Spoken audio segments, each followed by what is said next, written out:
Eh, Bapak ini kan dijegal sana sini ya Pak ya.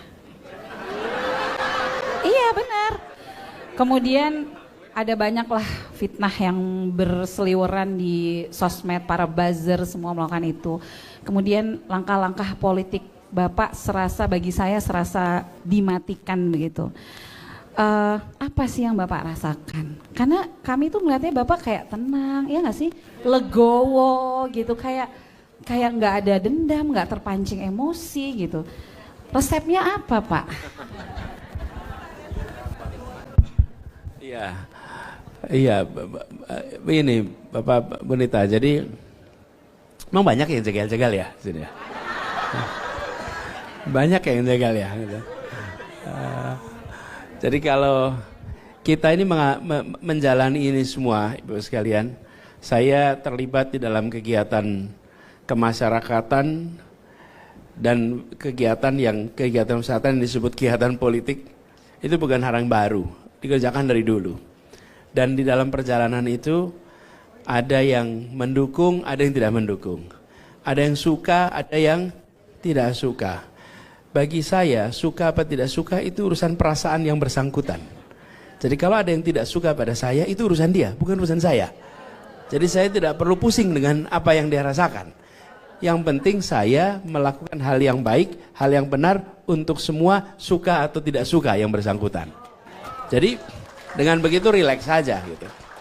Jadi ketika saya tugas di Jakarta, saya merasakan juga Bu, datang di tempat-tempat yang masyarakatnya mungkin dulu tidak memilih saya. Datang di tempat-tempat yang masyarakatnya memilih saya. Dan ketika di awal, memang unik Bu, datang di tempat yang semuanya mayoritas tidak setuju dengan pilihan mayoritas Jakarta ya. Itu ketika datang adem betul Bu. Anyep gitu. Kalau datang ke tempat yang setuju, kayak tadi tuh rame gitu kan, kita mau rebutan foto gitu. Nah, saya tidak menganggap senyap itu sebagai sesuatu yang dihindari. Saya datengin aja, nggak apa-apa, saya jalanin. Dan setelah jalan berapa bulan, semua berubah. Kehangatan itu ada di mana-mana. Jadi tidak kok kemudian permanen gitu, tidak. Nah, itu yang dengan masyarakat. Bahkan saya ingat di masa-masa awal itu, karena selesai pilkada sebetulnya tenang-tenang aja Jakarta itu. Sosmednya yang rame Bapak Ibu. Betul kan? Kalau ke TPS, ya ada yang milih A, ada yang milih B, tapi tenang kan? Cuman coba lihat, itu di sosmed. Allah, iya. Pas nyoblos tenang, di sosmed, wih katanya Masya Allah. Ya kan? Nah.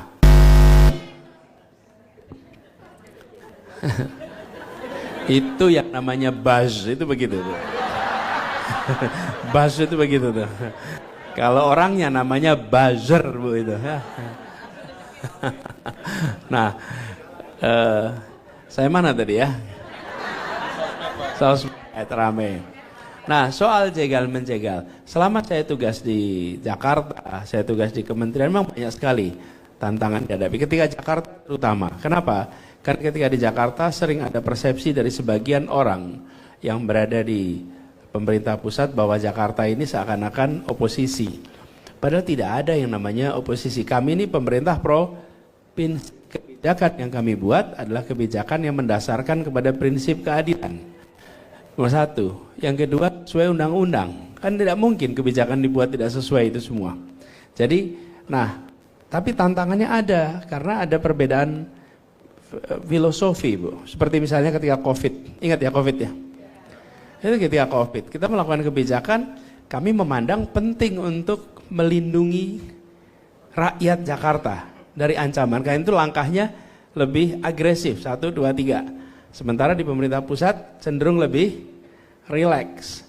Nah, perbedaan-perbedaan itu Bapak sekalian yang seringkali kemudian muncul dalam bentuk yang disebut sebagai tekanan dan lain-lain.